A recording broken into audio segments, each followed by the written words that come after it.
弟兄姐妹平安，我们今天要来读以赛亚书第8章16到22节。20节这样说：要听上帝的教诲和法律，切不可听从巫师和算命先生，他们所说的话对你们毫无益处。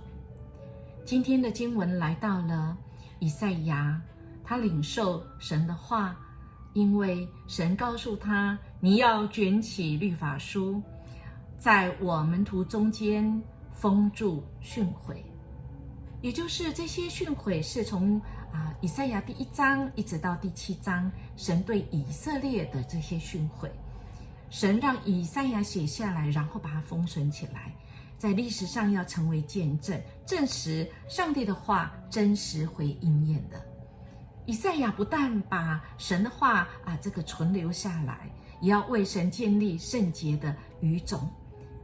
急难中这些人语种留下来，要一代一代的把上帝的信实给流传下来。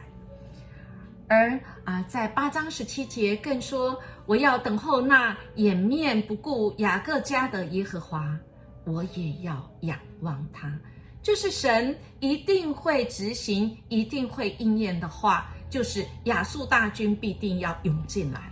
而以赛亚他自己不能独善其身，他一定跟着大家一起面对这个艰难的环境。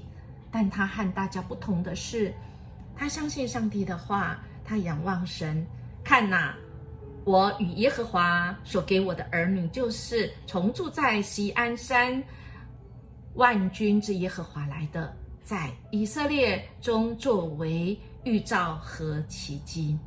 现在亚述的河水必定冲过来，神对以色列的审判必定要临到，但是以赛亚和他的这个家人以及相信的人都要领受这个预兆跟奇迹。在这以赛亚等候的当中，当然会面对很多的这个试探。有人要问他说还有什么话要说呢？有人就对这个说当求问那些教鬼的和行巫术的。这些很多的声音，他们就是很想要多问将来的事情。但是以赛亚再次回答他们说，人当以训诲和法律为标准，他们所说的若不与这个相符，就必不得见晨光。神要讲的都讲了，而且必要应验。在危难的当中，在黑暗中，以赛亚手中有书卷，他的孩子是兆头，他要彻底相信神是以马内利的神，他继续等候神，他惧怕神，他敬畏神，而不怕人，而不怕这些发生的事，因为他相信神留下语种，神必要再恢复，使他们虽然经过这些苦难，他们要再恢复原来那受神祝福的这个位置上。亲爱的弟兄姐妹，我们呢？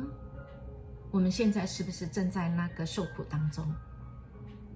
神这么爱他的百姓，这些百姓不怕神，甚至于要追求这些巫师跟算命的，但神仍然爱他们，只要他们愿意悔改。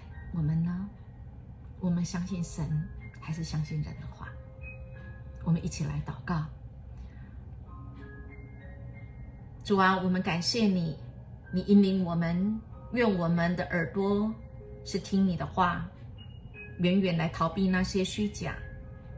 愿我们只听你的话，使我们所走的路很清楚，踏实有意义，不是被那些虚空的事影响。